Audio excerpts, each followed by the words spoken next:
Municipal చైర్పర్సన్లు, మేయర్లు, ఈరోజు మీ అందరితో ఈ సమావేశం జరుపుకోవడం నిజంగా చాలా సంతోషంగా ఉంది. స్థానిక సంస్థలకు సంబంధించిన ఎన్నికలు జరిగినప్పుడు మన party YSR Congress party clean sweep చేసినాం. దాదాపుగా జెడ్పీటీసీలు లెక్కే చూసుకుంటే దాదాపుగా 46 చోట్ల ఎన్నికలు జరిగితే 44 చోట్ల మన పార్టీనే గెలిచిన పరిస్థితుల మధ్య ఎన్నికలు జరగడం జరిగింది. ఎంపీపీల పరిస్థితి చూసినా అదే మాదిరిగానే కనిపిస్తాం, ఎంపీటీసీల పరిస్థితులు చూసినా అదే మాదిరిగా కనిపిస్తాం. దేవుడు దయతో గొప్ప విజయాన్ని కూడా మనం చెవి చూసాం. ఈరోజు ఎక్కడ చూసినా కూడా ఈరోజు రెడ్ బుక్ రాజ్యాంగం జరుగుతూ ఉంది. ఎక్కడ చూసినా కూడా ప్రజలకు మంచి చేశాం కాబట్టి ప్రజల దగ్గరికి వెళ్ళి మాకు ఓటు వేయండి అని అడిగే పరిస్థితి ఎక్కడా కూడా తెలుగుదేశం పార్టీకి లేదు. ఈరోజు ఎక్కడ చూసినా కూడా వ్యవస్థలన్నీ కూడా కుప్పకూలిపోయిన పరిస్థితులు కనిపిస్తూ ఉన్నాయి. మన ప్రభుత్వం చంద్రబాబు నాయుడు గారి ప్రభుత్వానికి మధ్య కంపారిజన్ ప్రతి ఇంట్లో కూడా వెంటనే ఇప్పటికే చర్చ మొదలైంది. మన ప్రభుత్వ హయాంలో ఎలా ఉండేది, ఈరోజు చంద్రబాబు నాయుడు గవర్నమెంట్ వచ్చిన తర్వాత ఈ 6 నెలల కాలంలో ప్రభుత్వం ఎలా పనిచేస్తూ ఉంది అన్నది ప్రతి ఇంట్లో కూడా ఇప్పటికే చర్చ మొదలైంది. మనమేమో కుటుంబం మొత్తానికి ఒకటిగా చేసి మంచి చేసినాము, మన నోట్లో నుంచి అబద్ధాలు రావడం లేదు, మనం చేయగలిగింది మాత్రమే చెబుతూ ఉన్నాము, మన నోట్లో నుంచి అబద్ధాలు రావడం లేదు. కానీ వాళ్ళేమో ప్రతి ఇంటికి పోయి ఎవడు కనపడినా సరే ఇంట్లో ఇంత పిల్లోడు కనపడితే చాలు ఆ నుంచి స్టార్ట్ అవుతుంది. ఇంట్లో 2-3 పిల్లలు నవ్వుతూ కనిపించినారంటే చాలు, నీకు 15,000, నీకు 15,000, నీకు 15,000 సంతోషం అనే మాటలు. ఇంట్లో కాస్త తల్లులు కనిపిస్తే, అమ్మలు కనిపిస్తే నీకు 18,000, నీకు 18,000, నీకు 18,000 సంతోషం అనే మాటలు కనిపించేటివి. కాస్త పెద్ద వయసులో ఉన్న ఆ ఇంట్లో ఉన్న ఆ తల్లుల అమ్మలు కానీ ఆ తల్లుల అత్తలు కానీ కనిపిస్తే, 50 ఏళ్ళు దాటిన ఆ అమ్మలు కనిపిస్తే వాళ్లకు నీకు 48,000, నీకు 48,000, నీకు 45,000 అని చెప్పేవాళ్ళు. ఆ ఇంట్లో నుంచి ఉద్యోగం ఎత్తుకే వయసులో ఉన్న పిల్లోడు ఎవడన్నా కనిపిస్తే, ఒక 20 ఏళ్ళ పిల్లోడు ఎవడన్నా కనిపిస్తే నీకు 36,000, నీకు 36,000, నీకు 36,000 అని చెప్పి. ఆ ఇంట్లో నుంచి రైతు బయటకు వస్తే నీకు 20,000, నీకు 20,000, నీకు 20,000 అని చెప్పే పరిస్థితి. నిజంగా ప్రతి ఇంటికి వెళ్ళి ఈ మాదిరిగా ప్రతి ఇంట్లో ఉన్న ప్రతి ఒక్కరిని చూసి ఏ ఒక్కరూ మిస్ కాకుండా ఇవన్నీ జరగబోతున్నాయి చంద్రబాబు నాయుడు ముఖ్యమంత్రి అయిన వెంటనే అని చెప్పి ప్రలోభాలు పెట్టిన నేపథ్యం ప్రస్ఫుటంగా కనిపిస్తూ ఉన్న పరిస్థితిలో కూడా నా దగ్గరికి వచ్చి చాలామంది కూడా చెప్పినారు, అన్న తెలుగుదేశం పార్టీ వాళ్ళు ఈ మాదిరిగా క్యాంపెయిన్ చేస్తూ ఉన్నారు, ఈ మాదిరిగా ప్రతి ఇంట్లో ఉన్న ప్రతి ఒక్కరిని కూడా చెడగొట్టే కార్యక్రమం చేస్తున్నారు, సాధ్యం కాని హామీలు అని చెప్పి సాధ్యం కావని తెలిసినా కూడా ఇస్తూ ఉన్నారు, మనం గమ్ముగా ఉంటే ఎలా అన్నా అని చెప్పి నా దగ్గరికి వచ్చి కూడా అడిగారు. కానీ అబద్ధాలు ఆడడం మన చేత కాదు. నాని ఎప్పుడప్పుడు అంటాడు, నాకున్న సమస్యలు ఏదంటే అన్న నీతో ఒక సమస్య ఉంది అని అంటాడు. ఏం సమస్య లేదంటే అతి నిజాయితీతనం, అతి మంచితనం, ఈ రెండు మనకున్న సమస్యలు అని చెప్పి. కానీ ఈ అతి నిజాయితీతనం, అతి మంచితనమే రేపొద్దున మళ్ళీ మనల్ని అధికారంలోకి తీసుకొచ్చేటివి కూడా ఇవే. ఎందుకనంటే జగన్ ఇవన్నీ చేయగలిగాడు కదా, చంద్రబాబు నాయుడు దీనికన్నా ఓ 2-3 ఇంతలు ఎక్కువ చెప్తున్నాడు అంతే కదా, అందులో చంద్రబాబు నాయుడు మోడీతో కలిసి వస్తున్నాడు కదా, ఏమో చేయగలుగుతాడేమోలే అన్న ఒక చిన్న ఆశకు తావు బహుశా మన పాలనలో మనం ఇంత బటన్లు చక్కగా నొక్కాం కాబట్టి బహుశా ఆ ఆశ కూడా ప్రజలకు కలిగింది. 6 నెలలు తిరక్క మునిపి ఈరోజు పరిస్థితి ఏమిటి అని అంటే, ప్రతి ఇంట్లో చర్చ ఏమిటి అని అంటే, జగన్ కనీసం పలావన్నా పెట్టేవాడు, చంద్రబాబు నాయుడు బిర్యానీ పెడతానన్నాడు. ఇప్పుడు తీరా చూస్తే పలావు పోయింది, బిర్యానీ కూడా పోయింది, పూర్తిగా ఏమీ లేకుండా పోయింది అనే పరిస్థితి ఈరోజు ప్రతి ఇంట్లో కూడా చర్చనీయాంశమే జరిగింది. ఒకవైపున చర్చ పథకాల మీద ఈ మాదిరిగా చర్చ అనేది ఒకవైపున ఉంటే, మరోవైపున సిస్టమేటిక్గా ప్రతి వ్యవస్థ కూడా కొలాప్స్ అవుతూ ఉంది. ఈరోజు ఫీజుల కోసం పిల్లలు కాలేజీలకు వెళ్ళలేని పరిస్థితిలో ఉన్నారు. డిసెంబర్ వచ్చేసరికి మామూలుగా జనవరి నుంచి ఫీజులు పెండింగ్. మన హయాంలో ప్రతి క్వార్టర్, ప్రతి 3 నెలలు అయిపోయిన వెంటనే, ప్రతి త్రైమాసికం అయిపోయిన వెంటనే ఒక నెల ఇన్స్పెక్షన్కు తావిచ్చి మరుసటి నెల ఇచ్చే పరిస్థితి. ఈరోజు జనవరి, ఫిబ్రవరి, మార్చికి సంబంధించిన ఫీజులు ఏప్రిల్లో వెరిఫికేషన్ చేసి మేలో ఇచ్చే పరిస్థితి మన హయాంలో. కానీ ఈరోజు చూస్తే జనవరి, ఫిబ్రవరి, March quarter, April, May, June quarter, July, August, September quarter, ఇప్పుడు ఇక అక్టోబర్, నవంబర్, డిసెంబర్. ఈ జనవరికి వస్తే 4 క్వార్టర్స్ అంటే సంవత్సరం ఫీజులు పిల్లలకు ఇవ్వని పరిస్థితి కనిపిస్తుంది. ఒక్క ఫీజు రీయింబర్స్మెంట్ బకాయిలే 2,800 కోట్ల రూపాయలు. ఇక దీనికి వసతి దీవెన కలుపుకుంటే మన హయాంలో ప్రతి ఏప్రిల్లోనూ ఇచ్చేవాళ్ళం, అది మరో 1,100 కోట్ల రూపాయలు. ఉట్టి ఫీజులకు సంబంధించిన బకాయిలే. నేను స్కీముల గురించి మాట్లాడడంలా, వ్యవస్థను నడిపించే ఈ కార్యక్రమాలను కూడా పూర్తిగా కొలాప్స్ అవుతూ ఉన్న పరిస్థితి. దాదాపుగా 3,900 కోట్లు కేవలం పిల్లల చదువులకు సంబంధించిన బకాయిలు. ఆరోగ్యశ్రీకి సంబంధించిన బకాయిలు 2,200 కోట్ల రూపాయలు మార్చి నుంచి ఆరోగ్యశ్రీ నెట్వర్క్ హాస్పిటల్కి కూడా డబ్బులు ఇవ్వని పరిస్థితి. ఈరోజు పేదవాడు ఎవడు కూడా హాస్పిటల్ గడప ఎక్కాలంటే డాక్టర్లు వైద్యం ఉచితంగా అందిస్తారు అన్న నమ్మకం ప్రజల్లో సన్నగిల్లిన పరిస్థితి. దాదాపుగా మన హయాంలో నెలకు మామూలుగా 300 కోట్ల రూపాయలు ఆరోగ్యశ్రీ బిల్స్. మార్చి నుంచి ఇప్పటిదాకా ఒక్క బిల్లు ఇవ్వాల. దాదాపుగా 2,200 కోట్ల పైచిలకు బకాయిలు. ఆరోగ్య ఆసరా గురించి ఇంకా నేను చెప్పాల్సిన పనిలే. అసలు ఆరోగ్య ఆసరా ఉందా, ఎక్కడుంది అని అనుకునే పరిస్థితిలోకి ఈరోజు ప్రజలు వచ్చినారు.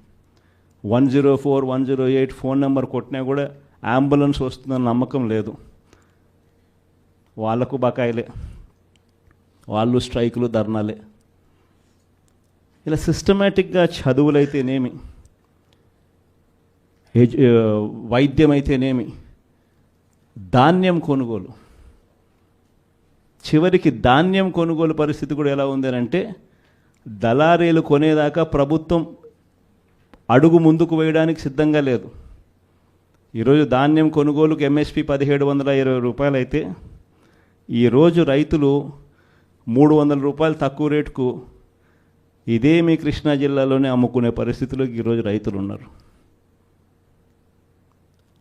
ప్రభుత్వం కొనాల్సిన సమయంలో కొంటే ఆర్బీకేల ద్వారా దళారీ వ్యవస్థ తీసేసి ఈ క్రాప్ చేసి పారదర్శకంగా మనం కొనుగోలు చేసినట్టుగా కొనుగోలు చేస్తే రైతులకు గిట్టుబాటు ధర వచ్చే పరిస్థితి నుంచి ఈరోజు గిట్టుబాటు ధర రాని పరిస్థితిలోకి మళ్ళీ రైతు వెళ్ళిపోయాడు.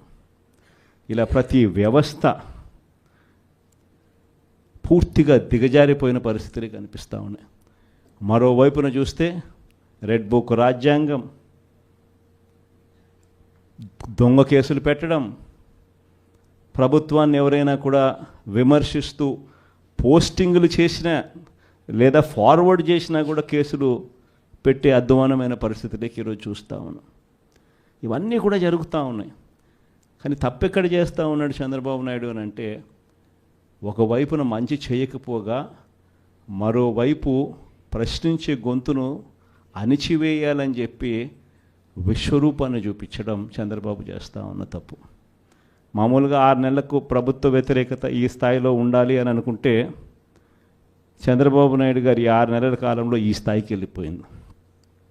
క్యారెక్టర్ అన్నది, క్రెడిబిలిటీ అన్నది, విశ్వసనీయత అన్నది ఒక్కసారి మనం పడేసినామనంటే మళ్ళీ ఏరుకోవడం కష్టం. కష్టకాలంలో ఉన్నప్పుడే మనకు అదొక పరీక్ష. ఏ రోజైనా కూడా ఎల్లకాలం కష్టాలు ఉండవు. ఒక చీకటి వచ్చిన తర్వాత పగలు రాక తప్పదు. ఇది మనకు సృష్టి నేర్పిన రహస్యం. కాబట్టి ఖచ్చితంగా ఇది గుర్తుపెట్టుకోండి. కష్టాల్లో ఉన్నప్పుడు మనం గట్టిగా పోరాటం చేయగలిగితే మనం మళ్ళీ తిరిగి నిలబడగలుగుతామన్నది మాత్రం ఖచ్చితంగా గుర్తుపెట్టుకోండి. ఈ సంక్రాంతి తర్వాత నేను కూడా ఇక జిల్లాల బాట పడతాను. ఇనిషియలీ ప్రతి బుధవారము గురువారము బహుశా జనవరి నెలాఖరు నుంచి మొదలు పెడతాను అనుకుంటున్నా. ప్రతి వారం బుధవారం గురువారం నేను కూడా జిల్లాల్లోనే పడుకుంటా. ప్రతి పార్లమెంటు ఒక యూనిట్ కింద తీసుకొని నేనే అక్కడికి వచ్చి నేనే బస చేస్తా. బుధవారం అంతా కార్యకర్తలతో 3 కాన్స్టిట్యున్సీసు, గురువారం అంతా మరో 4 కాన్స్టిట్యున్సీసు కార్యకర్తలతోనే మమేకమయ్యే కార్యక్రమాలు, పూర్తిగా కార్యకర్తలకి కేటాయింపు చేసే కార్యక్రమాలు చేస్తాం. సో అక్కడే ఉంటూ కార్యకర్తలతో మమేకమవుతూ కార్యకర్తలతో తోడుగా ఉండే కార్యక్రమం, కార్యకర్తలకు దగ్గరయ్యే కార్యక్రమం కూడా చేస్తాం. దాంట్లో భాగం కూడా ప్రోగ్రాంలో పేరు కూడా కార్యకర్తలతో జగనన్న పార్టీ బలోపేతానికి దిశానిర్దేశం అనే కార్యక్రమం పేరు కూడా పెట్టి ముందుకు తీసుకొని పోతాం. ఆ ప్రోగ్రాం ఎజెండా, ముఖ్య ఎజెండా ఏమవుతుందనంటే మండలి స్థాయి కల్లా కమిటీలు ఆ లోపలనే ఫామ్ చేయమని చెప్పి మా వాళ్ళందరికీ చెప్పా. జిల్లా అధ్యక్షులకి, సెల్స్కి సంబంధించిన అధ్యక్షులను, పార్టీ పటిష్టత కోసం వీళ్ళన్నీ కూడా ఇప్పుడే కమిటీస్ అన్నీ కూడా ఫామ్ అవుతూ ఉన్నాయి. వీళ్ళందరికీ ఇచ్చిన ఆదేశాలు ఏమిటంటే మండలి స్థాయి కల్లా నా ప్రోగ్రామ్ స్టార్ట్ అయ్యే టయానికల్లా మండలి స్థాయి కల్లా పూర్తిగా అన్ని కమిటీస్ ఫామ్ చేసేయండి అని చెప్పిన. అంటే జిల్లా స్థాయి, నియోజకవర్గం స్థాయి, మండలి స్థాయి. ఆ తర్వాత నా ప్రోగ్రామ్ స్టార్ట్ అయ్యేసరికి మండల స్థాయి నుంచి గ్రామ స్థాయికి పార్టీ వ్యవస్థను బలోపేతం చేసే దిశగా పుష్ చేద్దాము అని చెప్పి నా ప్రోగ్రాంలో పెట్టే కార్యక్రమం చేస్తూ ఉన్నాం. నెక్స్ట్ కార్యక్రమం ఎలా ఉండాలి అని అంటే బూత్ కమిటీస్ దగ్గర నుంచి గ్రామ కమిటీస్ దాకా నేను నా ప్రోగ్రాంలు స్టార్ట్ అవుతే పుష్ చేస్తాం. చివరికి ఏ స్థాయికి మన ప్రోగ్రాములన్నీ కూడా వెళ్ళిపోవాలని అంటే, మన పార్టీ ఏ స్థాయిలోకి ఆర్గనైజ్ స్ట్రక్చర్లోకి వెళ్ళిపోవాలి అని అంటే, రేపొద్దున ప్రతి కార్యకర్త గ్రామ స్థాయి నుంచి ఎమ్మెల్యే, ఎంపీ స్థాయి దాకా కూడా ప్రతి ఒక్కరికి ఒక ఫేస్బుక్ పేజ్ ఉండాలి, ఒక ఇన్స్టాగ్రామ్ పేజ్ ఉండాలి, ఒక వాట్సాప్ ఉండాలి, యూట్యూబ్లో కూడా పోస్టింగ్ చేసేవి ఉండాలి. ఎక్కడ ఏం జరిగినా కానీ టకాన్ తీయడం, పెట్టడం, ఏం చేయాల్సిన పనుల జరుగుతూ ఉన్న అన్యాయాన్ని తీయడం, పెట్టడం. ఏ లెవెల్ ఆఫ్ రెవల్యూషన్ జరుగుతుందనంటే ఒక సంవత్సరం, ఈ నుంచి ఒక సంవత్సరం పోయిన తర్వాత గ్రామంలో చంద్రబాబు నాయుడు గారిని, తెలుగుదేశం పార్టీని క్వశ్చన్ చేస్తూ ప్రతి ఇంట్లో నుంచి వాయిస్ రావాలి. అది మనం చేయాలి, మన కార్యకర్తలతో మనమంతా కలిసికట్టుగా చేయించాలి. ఏమైంది మా సూపర్ 6లు, ఏమైంది మా సూపర్ 7లు, ఏమైంది మాకు చెప్పిన మాటలు అన్న దగ్గర నుంచి ప్రశ్నల వర్షం మొదలవుతే, ఏమైంది మా స్కూలు, ఏమైంది మా హాస్పిటలు, ఏమైంది మా పంటల కొనుగోలు పరిస్థితి, ఏమైంది మా ఆర్బీకే కాడికి ప్రతి ప్రశ్న ప్రతి గ్రామం నుంచి కూడా లేయాలి. ఇవన్నీ కూడా రాబోయే రోజుల్లో అడుగులు వేగంగా వేస్తూ ముందుకు పడాలి. ఇది జరగాలి అని అంటే క్రియాశీలకంగా మండల స్థాయిలో ఆ పాత్ర, మున్సిపాలిటీ స్థాయిలోనూ, మండల స్థాయిలోనూ, మున్సిపాలిటీ వార్డ్ స్థాయిలోనూ మీరు చేయబోయేది చాలా చాలా క్రిటికల్ రోల్ అవుతుంది. లాస్ట్ టైం మనకు 151 ఎమ్మెల్యేలు మనకు వచ్చినాయి. ఈసారి 151 కాదు, తెలుగుదేశం పార్టీని ఈసారి సింగిల్ డిజిట్లకే కన్ఫైన్ చేసే పరిస్థితిలోకి తీసుకొని రావాలి. ఖచ్చితంగా దేవుడు మనతో ఈ పని చేయిస్తాడన్న నమ్మకం నాకుంది. ఎందుకంటే మంచి చేసిన మనకే ఈ పరిస్థితి ఉన్నప్పుడు, ఏ మంచి చేయకుండా కేవలం అబద్ధాలు, మోసాలు చెప్పినప్పుడు ఆ మోసం అన్నది, ఆ అబద్ధం అన్నది కోపం కింద మారక తప్పదు. ఆ కోపం రెట్టింపు అవుతుంది. ఆ కోపం ఒకవైపున రెట్టింపు అవుతుంది, ఒకవైపున మన మీద ప్రేమ అభిమానాలు అంతే స్థాయిలో రెట్టింపు అవుతాయి ఇటువైపున. కాబట్టి ఖచ్చితంగా ఆ రోజు కూడా ఖచ్చితంగా మనం అంతా కూడా ఖచ్చితంగా చూస్తామని కూడా ఖచ్చితంగా దేవుని మీద నమ్మకంతో నేను చెప్తా ఉన్నా. ఇవన్నీ మీతో పంచుకున్నందుకు చాలా సంతోషంగా ఉంది. రే కృష్ణా ఉమ్మడి జిల్లాకు సంబంధించి ఎంపీపీలు, జెడ్పీటీసీలు, మున్సిపల్ చైర్పర్సన్లు, మేయర్లు, ఈరోజు మీ అందరితో ఈ సమావేశం జరుపుకోవడం నిజంగా చాలా సంతోషంగా ఉంది. స్థానిక సంస్థలకు సంబంధించిన ఎన్నికలు జరిగినప్పుడు మన party YSR Congress party clean sweep చేసినాం. దాదాపుగా జెడ్పీటీసీలు లెక్కే చూసుకుంటే దాదాపుగా 46 చోట్ల ఎన్నికలు జరిగితే 44 చోట్ల మన పార్టీనే గెలిచిన పరిస్థితుల మధ్య ఎన్నికలు జరగడం జరిగింది. ఎంపీపీల పరిస్థితి చూసినా అదే మాదిరిగానే కనిపిస్తాం, ఎంపీటీసీల పరిస్థితులు చూసినా అదే మాదిరిగా కనిపిస్తాం. దేవుడు దయతో గొప్ప విజయాన్ని కూడా మనం చెవి చూసాం. ఈరోజు ఎక్కడ చూసినా కూడా ఈరోజు రెడ్ బుక్ రాజ్యాంగం జరుగుతూ ఉంది. ఎక్కడ చూసినా కూడా ప్రజలకు మంచి చేశాం కాబట్టి ప్రజల దగ్గరికి వెళ్ళి మాకు ఓటు వేయండి అని అడిగే పరిస్థితి ఎక్కడా కూడా తెలుగుదేశం పార్టీకి లేదు. ఈరోజు ఎక్కడ చూసినా కూడా వ్యవస్థలన్నీ కూడా కుప్పకూలిపోయిన పరిస్థితులు కనిపిస్తూ ఉన్నాయి. మన ప్రభుత్వం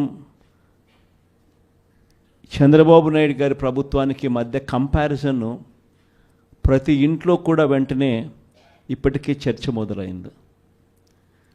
మన ప్రభుత్వ హయాంలో ఎలా ఉండేది, ఈరోజు చంద్రబాబు నాయుడు గవర్నమెంట్ వచ్చిన తర్వాత ఈ 6 నెలల కాలంలో ప్రభుత్వం ఎలా పనిచేస్తూ ఉంది అన్నది ప్రతి ఇంట్లో కూడా ఇప్పటికే చర్చ మొదలైంది.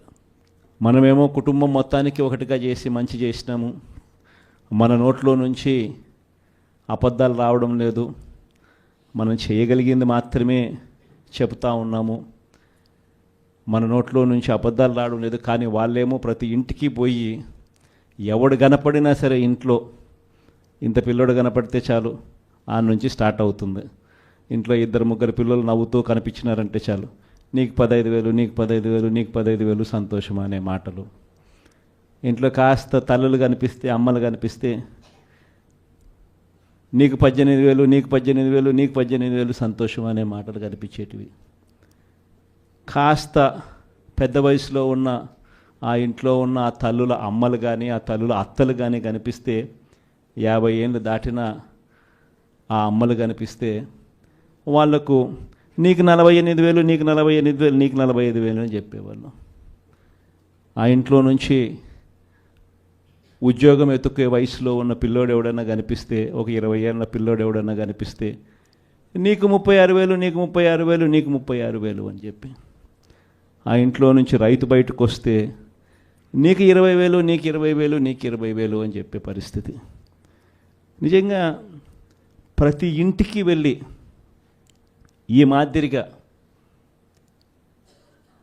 ప్రతి ఇంట్లో ఉన్న ప్రతి ఒక్కరిని చూసి ఏ ఒక్కరూ మిస్ కాకుండా ఇవన్నీ జరగబోతున్నాయి చంద్రబాబు నాయుడు ముఖ్యమంత్రి అయిన వెంటనే అని చెప్పి ప్రలోభాలు పెట్టిన నేపథ్యం ప్రస్ఫుటంగా కనిపిస్తూ ఉన్న పరిస్థితిలో కూడా నా దగ్గరికి వచ్చి చాలామంది కూడా చెప్పినారు, అన్న తెలుగుదేశం పార్టీ వాళ్ళు ఈ మాదిరిగా క్యాంపెయిన్ చేస్తూ ఉన్నారు, ఈ మాదిరిగా ప్రతి ఇంట్లో ఉన్న ప్రతి ఒక్కరిని కూడా చెడగొట్టే కార్యక్రమం చేస్తున్నారు, సాధ్యం కాని హామీలు అని చెప్పి సాధ్యం కావని తెలిసినా కూడా ఇస్తూ ఉన్నారు, మనం గమ్ముగా ఉంటే ఎలా అన్నా అని చెప్పి నా దగ్గరికి వచ్చి కూడా అడిగారు. కానీ అబద్ధాలు ఆడడం మన చేత కాదు. నాని ఎప్పుడప్పుడు అంటాడు, నాకున్న సమస్య లేదంటే, అన్న నీతో ఒక సమస్య ఉంది అని అంటాడు. ఏం సమస్య లేదంటే అతి నిజాయితీతనం, అతి మంచితనం, ఈ రెండు మనకున్న సమస్యలు అని చెప్పి. కానీ ఈ అతి నిజాయితీతనం, అతి మంచితనమే రేపొద్దున మళ్ళీ మనల్ని అధికారంలోకి తీసుకొచ్చేటివి కూడా ఇవే. ఎందుకనంటే జగన్ ఇవన్నీ చేయగలిగాడు కదా, చంద్రబాబు నాయుడు దీనికన్నా ఓ 2-3 ఇంతలు ఎక్కువ చెప్తున్నాడు అంతే కదా. అందులో చంద్రబాబు నాయుడు మోడీతో కలిసి వస్తున్నాడు కదా, ఏమో చేయగలుగుతాడేమోలే అన్న ఒక చిన్న ఆశకు తావు బహుశా మన పాలనలో మనం ఇంత బటన్లు చక్కగా నొక్కాం కాబట్టి బహుశా ఆ ఆశ కూడా ప్రజలకు కలిగింది.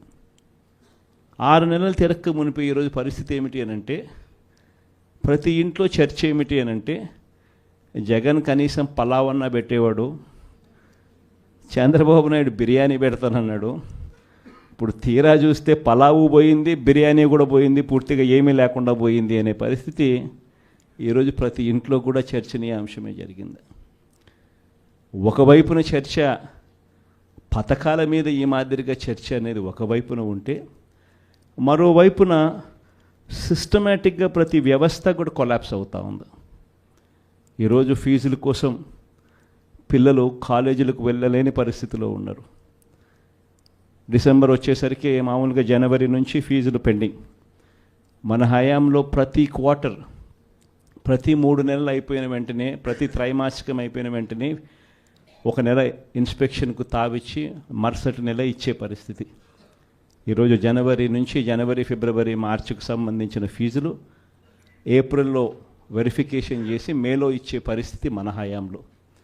కానీ ఈరోజు చూస్తే జనవరి, ఫిబ్రవరి, March quarter, April, May, June quarter, July, August, September quarter, ఇప్పుడు ఇక అక్టోబర్, నవంబర్, డిసెంబర్.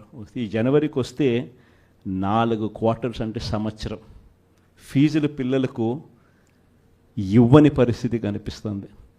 ఒక్క ఫీజు రీయింబర్స్మెంట్ బకాయిలే 2,800 కోట్ల రూపాయలు. ఇక దీనికి వసతి దీవెన కలుపుకుంటే మన హయాంలో ప్రతి ఏప్రిల్లోనూ ఇచ్చేవాళ్ళం, అది మరో 1,100 కోట్ల రూపాయలు. ఉట్టి ఫీజులకు సంబంధించిన బకాయిలే. నేను స్కీముల గురించి మాట్లాడడంలా, వ్యవస్థను నడిపించే ఈ కార్యక్రమాలను కూడా పూర్తిగా కొలాప్స్ అవుతూ ఉన్న పరిస్థితి. దాదాపుగా 3,900 కోట్లు కేవలం పిల్లల చదువులకు సంబంధించిన బకాయిలు. ఆరోగ్యశ్రీకి సంబంధించిన బకాయిలు 2,200 కోట్ల రూపాయలు మార్చి నుంచి ఆరోగ్యశ్రీ నెట్వర్క్ హాస్పిటల్కి కూడా డబ్బులు ఇవ్వని పరిస్థితి. ఈరోజు పేదవాడు ఎవడు కూడా హాస్పిటల్ గడప ఎక్కాలంటే డాక్టర్లు వైద్యం ఉచితంగా అందిస్తారు అన్న నమ్మకం ప్రజల్లో సన్నగిల్లిన పరిస్థితి. దాదాపుగా మన హయాంలో నెలకు మామూలుగా 300 కోట్ల రూపాయలు ఆరోగ్యశ్రీ బిల్సు. మార్చి నుంచి ఇప్పటిదాకా ఒక్క బిల్లు ఇవ్వాల. దాదాపుగా 2,200 కోట్ల పైచిలకు బకాయిలు. ఆరోగ్య ఆసరా గురించి ఇంక నేను చెప్పాల్సిన పనిలే. అసలు ఆరోగ్య ఆసరా ఉందా, ఎక్కడుంది అని అనుకునే పరిస్థితులకి ఈరోజు ప్రజలు వచ్చినారు. 104, 108 ఫోన్ నెంబర్ కొట్టినా కూడా అంబులెన్స్ వస్తుందన్న నమ్మకం లేదు. వాళ్ళకు బకాయిలే, వాళ్ళు స్ట్రైకులు, ధర్నాలే. ఇలా సిస్టమేటిక్గా చదువులైతేనేమి, వైద్యం అయితేనేమి, ధాన్యం కొనుగోలు, చివరికి ధాన్యం కొనుగోలు పరిస్థితి కూడా ఎలా ఉందనంటే, దళారీలు కొనేదాకా ప్రభుత్వం అడుగు ముందుకు వేయడానికి సిద్ధంగా లేదు. ఈరోజు ధాన్యం కొనుగోలుకు ఎంఎస్పి 1,720 రూపాయలు అయితే, ఈరోజు రైతులు 300 రూపాయలు తక్కువ రేటుకు ఇదే మీ కృష్ణా జిల్లాలోనే అమ్ముకునే పరిస్థితులు ఈరోజు రైతులు ఉన్నారు. ప్రభుత్వం కొనాల్సిన సమయంలో కొంటే ఆర్బీకేల ద్వారా దళారీ వ్యవస్థ తీసేసి ఈ క్రాప్ చేసి పారదర్శకంగా మనం కొనుగోలు చేసినట్టుగా కొనుగోలు చేస్తే రైతులకు గిట్టుబాటు ధర వచ్చే పరిస్థితి నుంచి ఈరోజు గిట్టుబాటు ధర రాని పరిస్థితిలోకి మళ్ళీ రైతు వెళ్ళిపోయాడు. ఇలా ప్రతి వ్యవస్థ పూర్తిగా దిగజారిపోయిన పరిస్థితులు కనిపిస్తూ ఉన్నాయి. మరోవైపున చూస్తే రెడ్ బుక్ రాజ్యాంగం, దొంగ కేసులు పెట్టడం, ప్రభుత్వాన్ని ఎవరైనా కూడా విమర్శిస్తూ పోస్టింగులు చేసినా లేదా ఫార్వర్డ్ చేసినా కూడా కేసులు పెట్టే అధ్వానమైన పరిస్థితులకి ఈరోజు చూస్తూ ఉన్నాం. ఇవన్నీ కూడా జరుగుతూ ఉన్నాయి.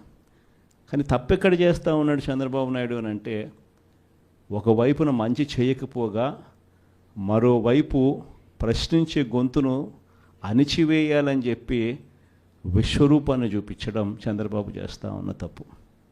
మామూలుగా 6 నెలలకు ప్రభుత్వ వ్యతిరేకత ఈ స్థాయిలో ఉండాలి అని అనుకుంటే చంద్రబాబు నాయుడు గారి 6 నెలల కాలంలో ఈ స్థాయికి వెళ్ళిపోయింది. క్యారెక్టర్ అన్నది, క్రెడిబిలిటీ అన్నది, విశ్వసనీయత అన్నది ఒక్కసారి మనం పడేసినామనంటే మళ్ళీ ఏరుకోవడం కష్టం. కష్టకాలంలో ఉన్నప్పుడే మనకు అదొక పరీక్ష. ఏ రోజైనా కూడా ఎల్లకాలం కష్టాలు ఉండవు. ఒక చీకటి వచ్చిన తర్వాత పగలు రాక తప్పదు. ఇది మనకు సృష్టి నేర్పిన రహస్యం. కాబట్టి ఖచ్చితంగా ఇది గుర్తుపెట్టుకోండి. కష్టాల్లో ఉన్నప్పుడు మనం గట్టిగా పోరాటం చేయగలిగితే మనం మళ్ళీ తిరిగి నిలబడగలుగుతామన్నది మాత్రం ఖచ్చితంగా గుర్తుపెట్టుకోండి. ఈ సంక్రాంతి తర్వాత నేను కూడా ఇక జిల్లాల బాట పడతాను. ఇనిషియలీ ప్రతి బుధవారము గురువారము బహుశా జనవరి నెలాఖరు నుంచి మొదలు పెడతాను అనుకుంటున్నా. ప్రతి వారం బుధవారం గురువారం నేను కూడా జిల్లాల్లోనే పడుకుంటా. ప్రతి పార్లమెంటు ఒక యూనిట్ కింద తీసుకొని నేనే అక్కడికి వచ్చి నేనే బస చేస్తా. బుధవారం అంతా కార్యకర్తలతో 3 కాన్స్టిట్యున్సీసు, గురువారం అంతా మరో 4 కాన్స్టిట్యున్సీసు కార్యకర్తలతోనే మమేకమయ్యే కార్యక్రమాలు, పూర్తిగా కార్యకర్తలకి కేటాయింపు చేసే కార్యక్రమాలు చేస్తాం. సో అక్కడే ఉంటూ కార్యకర్తలతో మమేకమవుతూ కార్యకర్తలతో తోడుగా ఉండే కార్యక్రమం, కార్యకర్తలకు దగ్గరయ్యే కార్యక్రమం కూడా చేస్తాం. దాంట్లో భాగం కూడా ప్రోగ్రాంలో పేరు కూడా కార్యకర్తలతో జగనన్న పార్టీ బలోపేతానికి దిశానిర్దేశం అనే కార్యక్రమం పేరు కూడా పెట్టి ముందుకు తీసుకొని పోతాం. ఆ ప్రోగ్రాం ఎజెండా, ముఖ్య ఎజెండా ఏమవుతుందనంటే మండలి స్థాయి కల్లా కమిటీలు ఆ లోపలనే ఫామ్ చేయమని చెప్పి మా వాళ్ళందరికీ చెప్పా. జిల్లా అధ్యక్షులకి, సెల్స్కి సంబంధించిన అధ్యక్షులను, పార్టీ పటిష్టత కోసం వీళ్ళన్నీ కూడా ఇప్పుడే కమిటీస్ అన్నీ కూడా ఫామ్ అవుతూ ఉన్నాయి. వీళ్ళందరికీ ఇచ్చిన ఆదేశాలు ఏమిటంటే మండలి స్థాయి కల్లా, నా ప్రోగ్రామ్ స్టార్ట్ అయ్యే టయానికల్లా మండలి స్థాయి కల్లా పూర్తిగా అన్ని కమిటీస్ ఫామ్ చేసేయండి అని చెప్పిన. అంటే జిల్లా స్థాయి, నియోజకవర్గం స్థాయి, మండల స్థాయి. ఆ తర్వాత నా ప్రోగ్రామ్ స్టార్ట్ అయ్యేసరికి మండల స్థాయి నుంచి గ్రామ స్థాయికి పార్టీ వ్యవస్థను బలోపేతం చేసే దిశగా పుష్ చేద్దాము అని చెప్పి నా ప్రోగ్రాంలో పెట్టే కార్యక్రమం చేస్తూ ఉన్నాం. నెక్స్ట్ కార్యక్రమం ఎలా ఉండాలి అని అంటే బూత్ కమిటీస్ దగ్గర నుంచి గ్రామ కమిటీస్ దాకా నేను నా ప్రోగ్రాంలు స్టార్ట్ అవుతే పుష్ చేస్తాం. చివరికి ఏ స్థాయికి మన ప్రోగ్రాములన్నీ కూడా వెళ్ళిపోవాలని అంటే, మన పార్టీ ఏ స్థాయిలోకి ఆర్గనైజ్ స్ట్రక్చర్లోకి వెళ్ళిపోవాలి అని అంటే, రేపొద్దున ప్రతి కార్యకర్త గ్రామ స్థాయి నుంచి ఎమ్మెల్యే, ఎంపీ స్థాయి దాకా కూడా ప్రతి ఒక్కరికి ఒక ఫేస్బుక్ పేజ్ ఉండాలి, ఒక ఇన్స్టాగ్రామ్ పేజ్ ఉండాలి, ఒక వాట్సాప్ ఉండాలి, యూట్యూబ్లో కూడా పోస్టింగ్ చేసేది ఉండాలి. ఎక్కడ ఏం జరిగినా కానీ టకాన్ తీయడం, పెట్టడం, ఏం చేయాల్సిన పనుల జరుగుతూ ఉన్న అన్యాయాన్ని తీయడం, పెట్టడం. ఏ లెవెల్ ఆఫ్ రెవల్యూషన్ జరుగుతుందనంటే ఒక సంవత్సరం, ఈ నుంచి ఒక సంవత్సరం పోయిన తర్వాత గ్రామంలో చంద్రబాబు నాయుడు గారిని, తెలుగుదేశం పార్టీని క్వశ్చన్ చేస్తూ ప్రతి ఇంట్లో నుంచి వాయిస్ రావాలి. అది మనం చేయాలి. మన కార్యకర్తలతో మనమంతా కలిసికట్టుగా చేయించాలి. ఏమైంది మా సూపర్ 6లు, ఏమైంది మా సూపర్ 7లు, ఏమైంది మాకు చెప్పిన మాటలు అన్న దగ్గర నుంచి ప్రశ్నల వర్షం మొదలవుతే, ఏమైంది మా స్కూలు, ఏమైంది మా హాస్పిటలు, ఏమైంది మా పంటల కొనుగోలు పరిస్థితి, ఏమైంది మా ఆర్బీకే కాడికి ప్రతి ప్రశ్న ప్రతి గ్రామం నుంచి కూడా లేయాలి. ఇవన్నీ కూడా రాబోయే రోజుల్లో అడుగులు వేగంగా వేస్తూ ముందుకు పడాలి.